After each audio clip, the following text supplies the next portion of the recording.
నమస్కారం, నా పేరు రాంబాబు. మీరు చూస్తున్నారు 3R న్యూస్. నగిరిలో రోజా, గుడివాడలో నాని వెనుకంజలో ఉండగా పవన్ జగన్ విజయం వైపు దూసుకుపోతున్నారు. మైలవరంలో వసంత కృష్ణ ప్రసాద్ ఆధిక్యత కనిపిస్తుంది.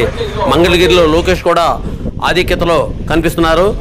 ఇకపోతే టోటల్గా వైసీపీ 8 స్థానాలు, ఎన్డీఏ కూటమి 46 స్థానాల్లో ఆధిక్యతలో మరింత సమాచారం మీ ముందుంచేందుకు ప్రయత్నిస్తుంది 3R న్యూస్.